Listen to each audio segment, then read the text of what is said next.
बिस्मिल्लाहिर्रहमानिर्रहीम। अस्सलाम वालेकुम नाज़रीन, मैं जीएस साकी हूँ। आज 18 जून 2024 का दिन है और सुबह के 8:30 बजे हैं।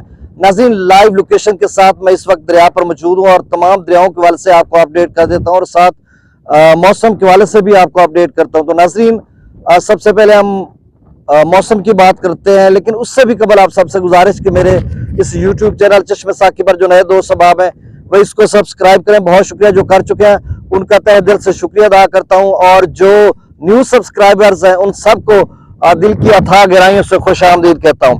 तो अब मौसम की बात कर लेते हैं। तो नाज़रीन, मौसम जो है वो आज से आप समझ लें कि जिस तरह से पाकिस्तान मेट्रोलॉजिकल डिपार्टमेंट ने, पीडीएमए ने या एनडीएमए ने एक अलर्ट जारी किया था, मरासला जारी किया था या खबरदार किया था कि जो 18 जून से लेकर 22 जून तक बारिशों का एक सिलसिला है वो असरअंदाज होगा मुल्क भर के मुख्तलिफ इलाकों में।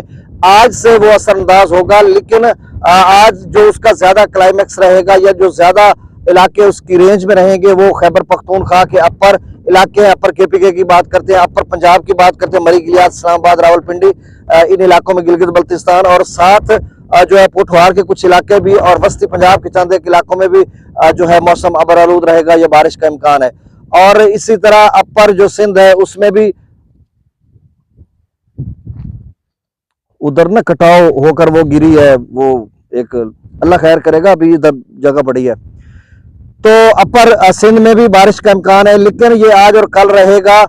सिलसिला वैसे तो 22 तक है, लेकिन जो जनूबी पंजाब है, खासकर जनूबी पंजाब के लोग जानना चाहते हैं, जहां से मैं आपसे मुखातिब हूँ, तो यहाँ पर जो है वो 20 और 21 को मौसम अबरालूद रहेगा जनूबी पंजाब के मुख्तलिफ इलाकों में और बारिश का इम्कान है। अच्छा नाज़रीन, इसके अलावा वेदर बस्टर एक जो है एक पेज है और उसमें बहुत मुसद्दिका इंफॉर्मेशन मिलती है। आप भी देख सकते हैं, फेसबुक पर आप सब देखते होंगे यकीनन। उसमें भी और दीगर बहुत सारे पेजेस में बहुत सारे इदारों की, जैसा कि मैं पहले बार आपको बता चुका हूँ, बार बार बताने की जरूरत नहीं है, वीडियो लंबी हो जाती है। तो उन सारा का जो एनालिसिस था अबव नॉर्मल से वेरी अबव नॉर्मल लिखा हुआ है। तो मतलब इस दफा जो रूटीन से ज्यादा बारिशें आएंगी जिस तरह से बताया जा रहा, तो उसके पेश नजर फिर सैलाबों का भी खतरा है। तो बहरहाल ये बारहा हम लोग बात कर चुके हैं और इदारों की जो इस हवाले से उनका काम है या उनको तफवीज करदा काम जो मिला हुआ है इदारों का, वो भी अपना बतरीके ऐसा सर अंजाम देने की कोशिश कर रहे हैं। तो अब जो सैलाबों का यही कि जो बल्कि उससे जो मौसम की बात में अभी डाटा सैलाबों का तो पता नहीं क्या बनेगा, लेकिन डाटा मैं बताता हूँ। और दूसरा जो मौसम के हवाले से खबर रह गई थी कि अब 28 जून से लेकर यानी जुलाई के पहले हफ्ते भी एक ताकतवर स्पेल है और उसके बाद फिर यके बाद दीगरे मुख्तलिफ जो है स्पेल या मुख्तलिफ जो बारिशी सिलसिले हैं वो असरअंदाज होंगे। और यकीनन जुलाई और अगस्त में बहुत सारे दोस्त पूछते हैं कि भाई क्या बनेगा। देखें, आप हमेशा दरियाओं के किनारे पे रहते हैं और सैलाबों का आपको सामना है। खासकर सतलुज में थोड़ा मसला है कि वहां पे 30-35 साल के बाद कोई ज्यादा बड़ा सैलाब गुज़श्ता साल आया था, तो उसमें छोटे बच्चे थे, जबकि कुछ नौजवान जो नहीं देख पा रहे थे और एकदम से उन्होंने देखा, तो फिर वो कॉल्स वगैरह करते कि इस साल क्या बनेगा। और जो बुजुर्ग है वो तो मेरे ख्याल में चंद सैलाबों का सामना कर चुके होंगे सतलुज के हवाले से। देखे, सतलुज में अभी जून में तो कोई चांस ही नहीं है ना, अभी 10-12 दिन रह गए। जुलाई में पिछली दफा भी जुलाई के आखिरी 2 हफ्तों में सूरत हाल बनी थी और इस मरतबा भी अभी लेट होगा।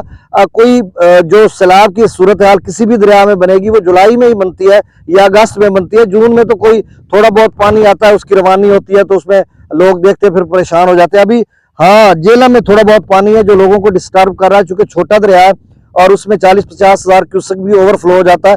फिर लोग बहुत कम सैलाब आते हैं, इलाके खुश्क पड़े होते हैं, बेड खुश्क पड़े होते हैं, लोग जो है उसमें भी फसलें सैलाब कर लेते हैं। तो फिर जब 40-50 हज़ार पानी आ जाए तो फिर उनके लिए मसला बन जाता है। तो बहरहाल आप सैलाबों का जो है सीजन भी है और चांसेस भी है, प्रोडिक्शन भी हो रही है, पेशगोई भी हो रही है। बाकी सारा कुछ वही होगा जो मंजूर खुदा होगा। हम अच्छा गुमान रखते हैं, नेक गुमान रखते हैं कि अल्लाह ताला हमें ज़मीनी और आसमानी आफात से महफूज रखे। सैलाब आना कोई अच्छा शगुन नहीं है, इसमें हज़ारों एकड़ जो है फसलात तबाह हो जाती है और बहुत बड़े पैमाने पर नुकसान होते हैं। फिर उसका अजाला जो गवर्नमेंट करती है वो इतना ज़्यादा नहीं होता। तो अल्लाह ताला से मेरी यही दुआ है कि दरिया के किनारे खड़े होकर मैं दुआ मांग रहा हूँ कि अल्लाह इस जो ज़मीनी आफत है और आसमानी आफत दोनों से हमें महफूज रखे। अब दरियाओं के डाटा में शेयर कर देता हूँ। तरबेला डैम का जो लेवल है वो 1440 फीट है, मंगला डैम का 1181 फीट है। दरिया सतलुज में गंडा सिंह वाला पर 360 क्यूसेक, सुलेमान के पर 3309 क्यूसेक और इस्लाम पर खराज नहीं हो रहा। दरिया रावी में जसर पर 1284, शादरा पर 12,063, बल्लोकी पर 2860 और सिदनई बराज पर 0 क्यूसेक है। दरिया चनाब में मराला पर 27,571 क्यूसेक, खानकी पर 13,062, कादराबाद पर 11,423, त्रिमू बराज पर 21,916 क्यूसेक और पंजनद पर 2,009 क्यूसेक अखराज हो रहा है।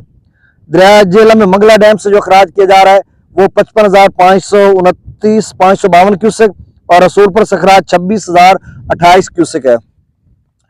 दरिया सिंध में सकद्दू पर 73,300 क्यूसेक, प्री ब्रिज पर 96,600 क्यूसेक और बिशाम पर 1,95,000। तो नाज़रीन, जो बिशाम या पिछले इलाके हैं यानी त्रिबेला डैम में जहाँ पे इनफ्लो होता है वो मुसलसल उनमें लेवल बढ़ता जा रहा है। अब देखें बिशाम पर 1,95,000, आप समझ लें 2 लाख क्यूसेक हो गया। अभी कोई बारिश नहीं है, कुछ भी नहीं है, ग्लेशियर्स पिघल रहे हैं, उसकी वजह से अगर बीच में बारिशें आ गई तो उसके बाद पता नहीं क्या सूरत हाल बनेगी। त्रिबेला डैम का जो लेवल है वो 1,14,500 क्यूसेक है। काबुल दरिया में 93,500 क्यूसेक, कालाबाग पर 1,81,876 क्यूसेक, चश्मा पर 1,84,299 क्यूसेक, तौसा पर 1,59,052 क्यूसेक, गुड्डू पर 1,11,589 क्यूसेक, सक्खर पर 55,380 क्यूसेक और कोटरी पर 9,842 क्यूसेक अखराज हो रहा है। तो नाज़रीन, ये डाटा था, बहुत शुक्रिया। और ये दरिया चनाब है, रावी झेलम, जो कि मुश्तरका बह रहे हैं और आप देख सकते हैं कि ये सूरत हाल है और इतना ही पानी है। बहुत शुक्रिया, अल्लाह हाफिज़।